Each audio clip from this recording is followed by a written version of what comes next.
Ano na? Oh, yara ako hinog. Ah. Buhay. Ato ning ko anande. Panit.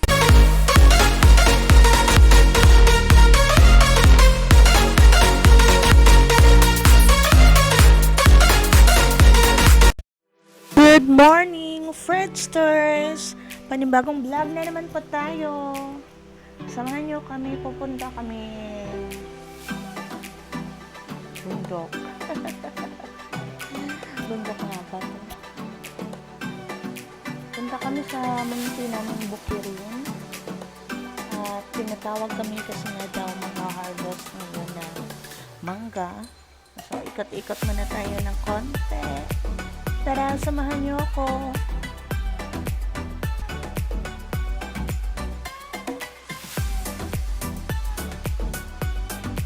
So, dito yung birthplace talaga ng mga magulang ko. Actually, ng mother ko. So, bali, inherited farm nila to. Mostly, ano lang, mga niyog, no? At saka kunting fruit bearing trees makikita dito.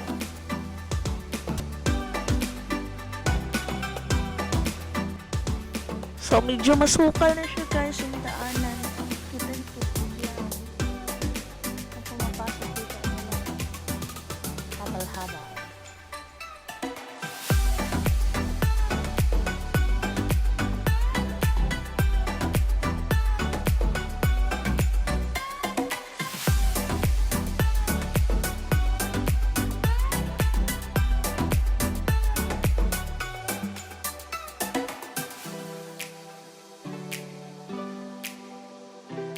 Minsan lang din kami pumupunta dito pag pinapatawag lang. Ay, ayun! May bunga na pala mga santol. Pamay na lang po, pamay. Santol yan. Yan o. Ayan. Lapit na mahinog.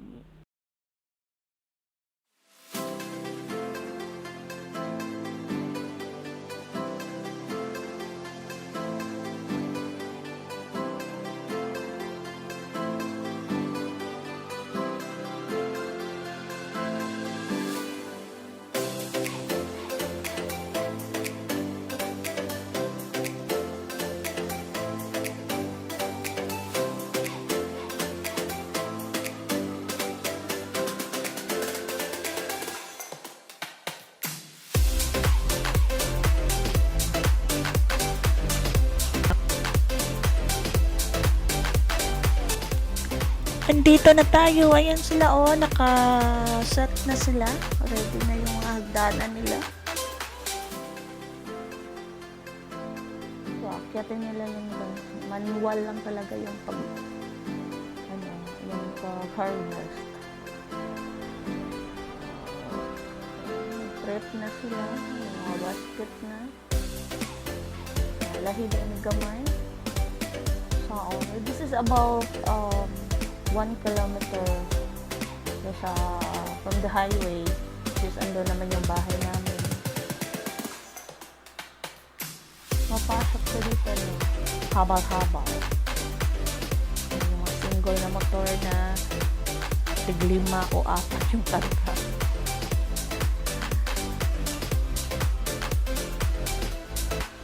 Ayan, meron silang lubid kasi yung basket na yan, dadalhin nila yan sa taas. Tapos ano na lang, gamit nilang pambaba ng basket pag puno na yung basket sa mangga.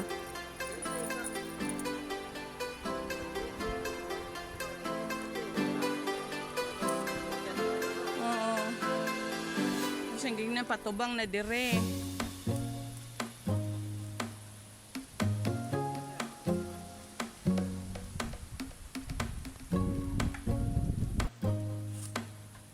Ayan si Kuya, nag-ala Spider-Man na.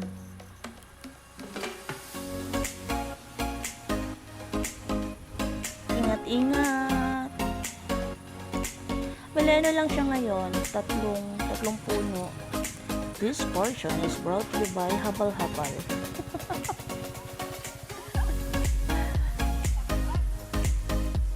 May apel ka kat be?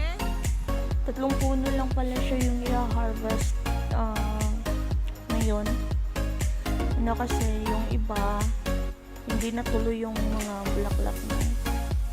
Gawa nung laging umuulan. So, hindi natuloy sa bunga. Marami sana siyang bulaklak. Kaso hindi natuloy-tuloy yung iba. Mas konti nga ito nung last year na harvest.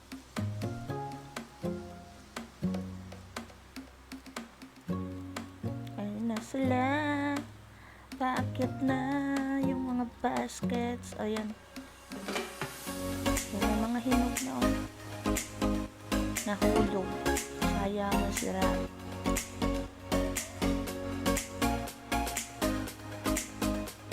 Ganyan siya kataas, guys. Kuya number 2 is up. Mag-ala Spider-Man sila kuya.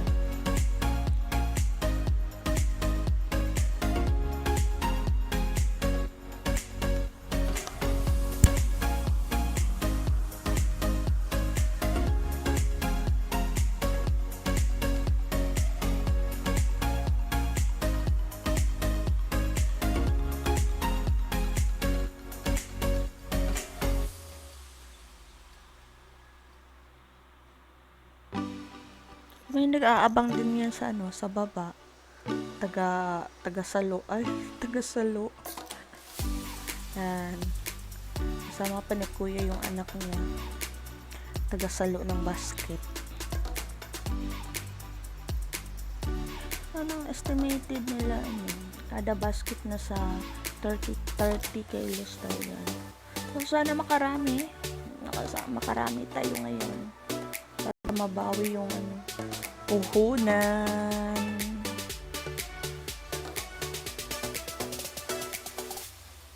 Nung maliit pa kami, ganito talaga ginagawa namin pag mag-harvest ng mangga, mag-aabang. Kasi pag may nahulog, libre na yon. Di nakasali sa bilangan yon. So,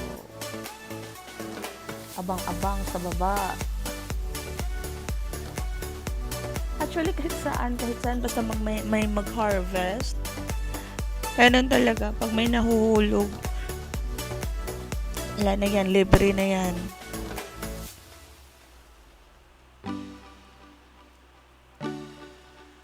So, ganito lang buhay namin dito sa probinsya.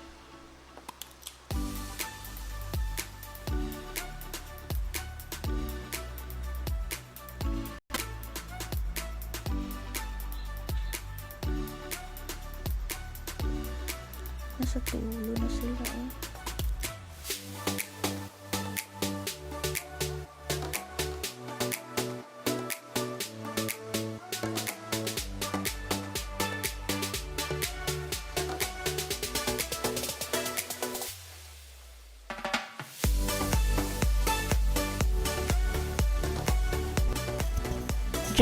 Dyan guys, nung elementary days namin dyan, kami naglalaro sakay sa palwa. This program is brought to you by Habal-Habal. Walang masukal na lugar pag may habal-habal. One basket down. Unang buhos.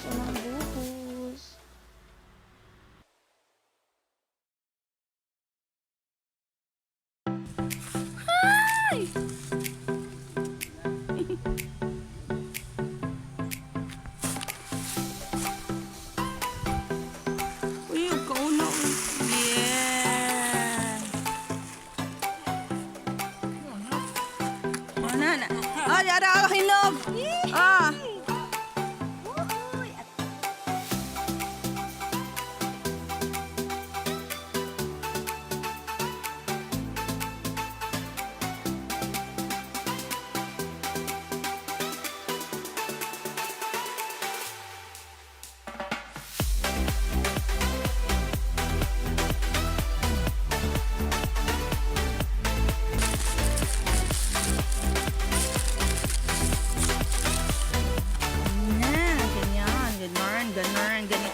or yan.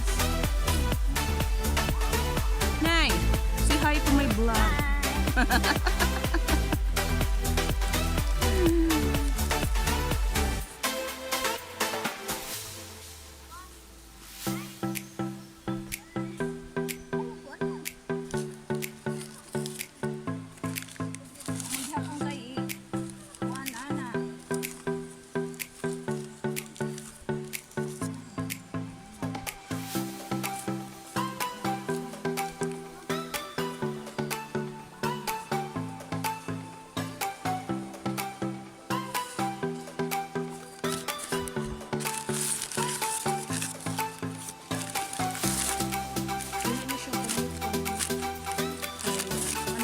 Sino ba man?